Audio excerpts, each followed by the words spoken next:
El comienzo de su vida pública, Jesús claramente marca las coordenadas que van a, para siempre, ordenar toda su vida apostólica, su relación con el Padre y su relación con los hombres, que en definitiva son las dos relaciones que establecemos nosotros por el bautismo. Dice en el Evangelio de San Marcos, en la lectura continua que estamos haciendo, aún en el capítulo 1, que en aquel tiempo, al salir Jesús de la sinagoga, fue con Santiago y Juan a casa de Simón y Andrés. La suegra de Simón estaba en cama con fiebre e inmediatamente le hablaron de ella. Él se acercó, la cogió de la mano y la levantó. Se le pasó la fiebre y se puso a servirles. Al anochecer, cuando se puso el sol, le llevaron todos los enfermos y endemoniados. La población entera se agolpaba a la puerta. Curó a muchos enfermos de diversos males y expulsó muchos demonios. Y como los demonios lo conocían, no les permitía hablar. Se levantó de madrugada, cuando todavía era muy oscuro, se marchó a un lugar solitario y allí se puso a orar.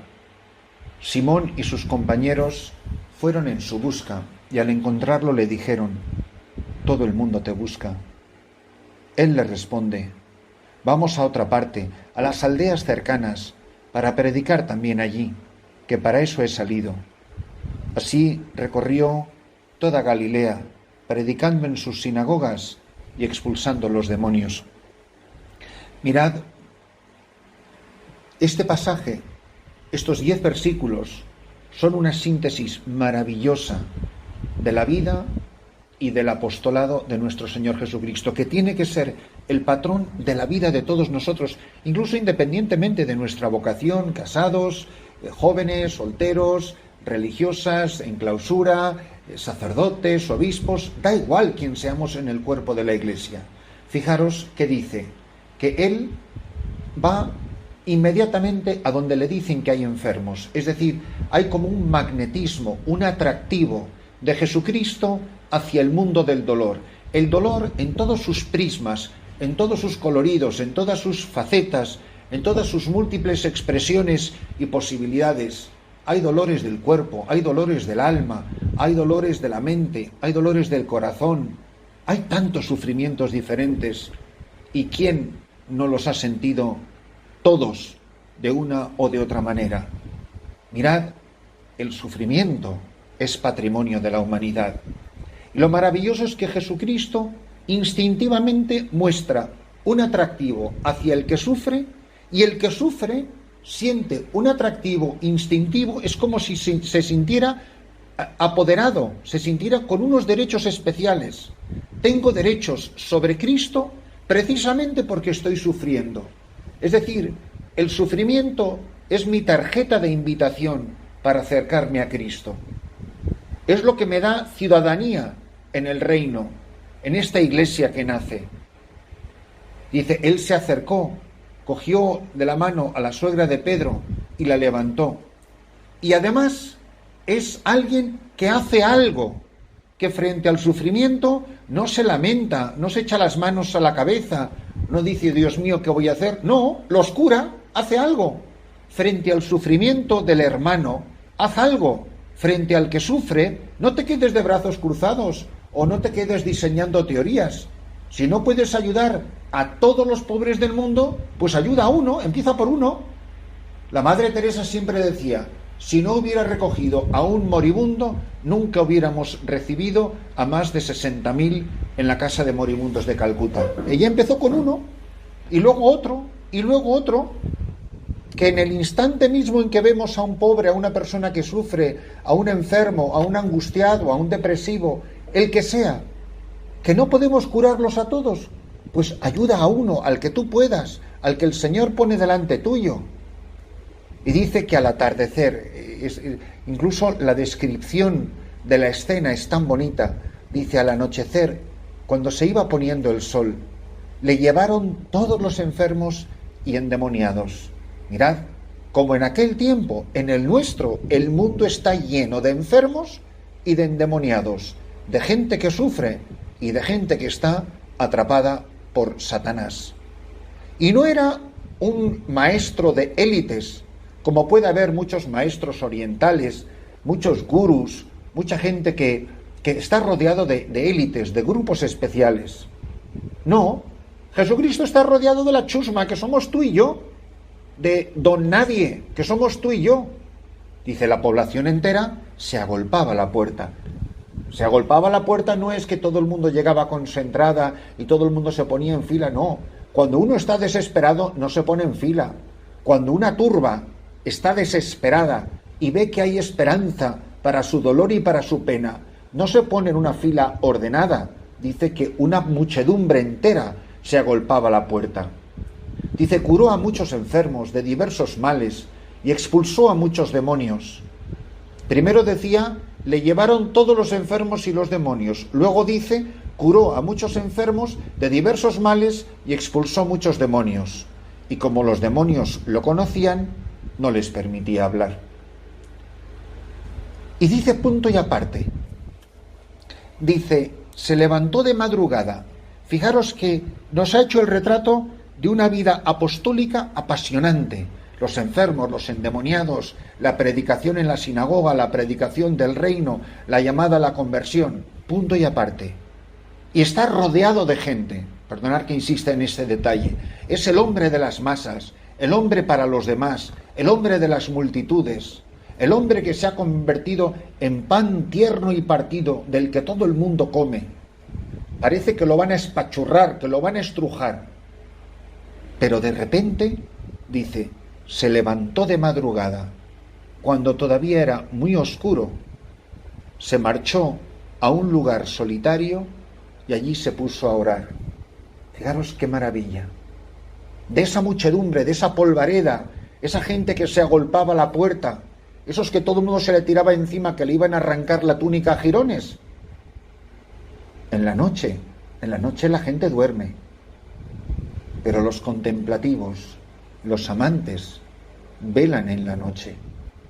Y dice, insiste en este detalle, se levantó de madrugada, cuando todavía era muy oscuro, quiere insistir en el aspecto de la noche, y se marchó a un lugar solitario. Mirad, yo no tengo mucha vida mística que digamos, pero sí os puedo decir que quien no ha experimentado el deseo de soledad no tiene ni idea, no sabe ni palote, no sabe ni el comienzo del ABC de la vida espiritual.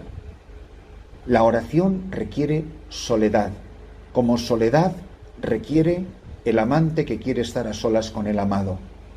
El enamorado necesita necesariamente estar a solas con su amada, amado en el amado transformada, en la noche. La noche es la hora de la intimidad, la hora del encuentro con Dios, la hora de la soledad sonora de la que habla San Juan de la Cruz en el cántico espiritual. Yo os animo a que os preguntéis, ¿cómo es posible que Jesucristo pueda llevar una vida apostólica tan intensa? Porque lleva una vida tan intensa de soledad y de oración. Yo os animo a que busquéis momentos de soledad que puede ser salir a pasear al campo, pero es sobre todo estar a solas ante el sagrario, ante Jesús en la Eucaristía. Pero qué bonitos son esos ratos de a solas con Jesucristo. Don José Rivera tiene unos párrafos memorables sobre esto. Él siempre decía, para los hombres los días y para Dios las noches.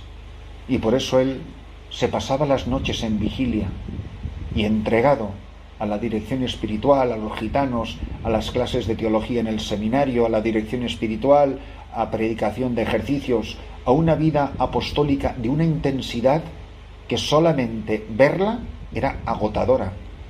Ya no puedo ni imaginarme lo que era vivirla.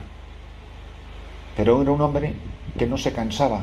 ¿Por qué no se cansan los santos? ¿Por qué no se cansan los místicos?